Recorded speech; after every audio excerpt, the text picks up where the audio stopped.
بلال پاشا ضلع خانے والا عبدالحکیم کا فخر تھا، اس کی ناگہانی موت نے پورے علاقے کی فضا کو سوگوار کیا ہوا ہے۔ کیا بچے، کیا بوڑھے، کیا جوان، جب جنازہ اٹھا تو ہر آنکھ رو رہی تھی۔ بلال پاشا عبدالحکیم کا سرمایہ تھا، ایک پڑھا لکھا نوجوان تھا، اس کا والد مزدور تھا، غریب لڑکا تھا، اور وہ جو ہے نا اپنے بلبوتے پہ اس مقام پہ پہنچا تھا۔ اس کی جو ناگہانی موت ہے اس نے پورے عبدالحکیم بلکہ پورے ضلع خانے وال کو سوگوار کر دیا ہے، اور آج جو اس کے اہل خانہ پہ گزر رہی ہے، جو غم کی کیفیت ہے، وہ لفظوں میں بیان نہیں کی جا سکتی۔ بلال پاشا ہمارے علاقے کا ایک فخر اور ایک مان تھا۔ اس کی ناگہانی موت نے ہمارے عبدالحکیم شہر کو ایک صدمے سے دوچار کر دیا ہے کہ ایک غریب گھر کا بچہ جو کہ اپنے بلبوتے پر پڑھ لکھ کر اور آفیسر بنا تھا، اور جوانی بھرپور جوانے میں وہ اس دنیا کو چھوڑ گیا، تو ہم اور ہمارا شہر پورا جو ہے نا اس کے لیے سوگوار ہے، اور ہم دعا کرتے ہیں کہ اللہ تعالیٰ اس کے لواحقین کو صبر و جمیل عطا فرمائے۔ بچپن میں یہاں ہمارے مسجد میں مکتب سکول تھا، اس نے 3 جماعتیں وہاں کی۔ پھر یہ قریب ایک مطلب کہ سکول تھا جس میں اس نے میٹرک کی۔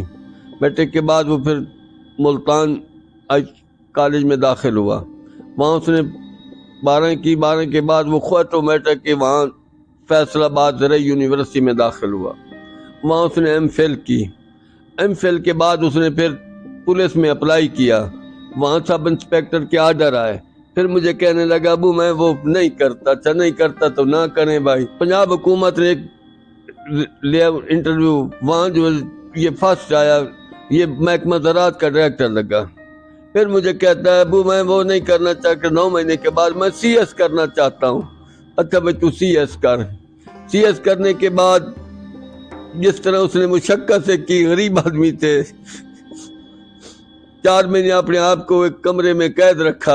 اور لاہور ہمارا گھر 3 منزل پہ نا 1-2 کمرے تھے، ایک باتھ روم، یہ منزل تھا بس۔ پھر یہ گھر جانے کے بعد نا مجھے جب گیا نا وہاں تو مجھے کہتا ابو مجھے 80,000 روپیے چاہیے۔ میں نے کہا کٹے چاہیے یا کیسے چاہیے؟ مجھے کہتا مجھے 30,000 روپیہ پہلی کو چاہیے۔ میں نے کہا جب میں تجھے 28-29 کو دیتا ہوں، پہلی تک میں جاتا ہی نہیں۔ تو پھر 4 مہینے جو ہے نا تو ہم صبح کام پہ چلے جاتے، ان کی وہاں ہمشیرہ تھی، ان سے شام کو آ کر پوچھتے یہ نیچے آتا، وہ کہتی نہیں آتا۔ ابو مجھے نہیں پتا، میں وہاں جا کر کپڑے رکھ کر آ جاتی ہوں۔ ان کی چھوٹی بھانجی تھی کو 4-5 سال کی، جب وہ اوپر بھوک لگتی تو اس کے اوپر جاتی، وہ ان کو کہتا مما کو مجھے کھانا دے جائے، وہ کہتی ہے میں کھانا رکھ کر آ جاتی۔ شام کو ہم پوچھتے، کہتی ہے نیچے نہیں آیا میں، اور کوئی پتہ نہیں۔ تو زور سے اس نے سی ایس پاس کر لی۔ ہم غریب آدمی تھے کیونکہ کوئی نوابوں کا بیٹا نہیں تھا، لیکن ان کی صلاحیت جو تھی نا، اخلاق جو تھا، جو پیار تھا، جو محبت تھا علاقے میں، باہر اپنے دوستوں میں، گھر میں، وہ مجھے آج تک یاد آتا۔ میں ان کا باپ تھا، وہ میرا بیٹا تھا۔ مجھے ایسا سمجھاتا تھا جیسے باپ بچوں کو تسلی دیتے ہیں۔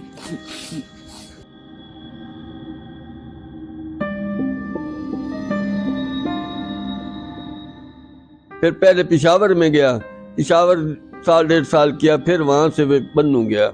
اب بنو 2 سال کے بعد اس کا تبادلہ پنڈی ہوا۔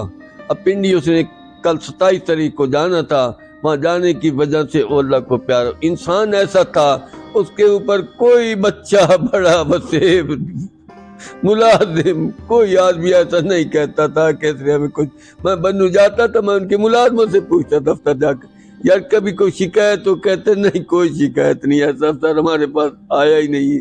کبھی کسی وقت ہمیں تھوڑی کہیں بات کر لے تو پھر ہمیں گلے لگا کر کہتا یار یہ کام کی بات تھی، اگر ناگوار گزری ہو تو مجھے معاف کر دے۔ وہ تو ایسا انسان تھا۔ گھر میں آتا تو جتنے ان کے بھتیجے ہیں نا، وہ کوئی اس کو چاچو نہیں کہتے، سب ماموں کہتے ہیں۔ تو یہاں سے اندر سے نکلتا جب 10-11 بجے اپنی عادت کے مطابق چاہے جو کسی کپڑے زمین اس گھر میں جا کر بیٹھ جاتا، تو وہاں زمین میں پتلی مار کر بیٹھتا۔ اب بانجو کو کہتا یہ گولیاں ہوتی ہیں نا، یہ لاؤ ہم کھیلیں، ان کے ساتھ کھیلتا رہتا۔ وہ تو ایسا انسان تھا اس کے اوپر کسی کا.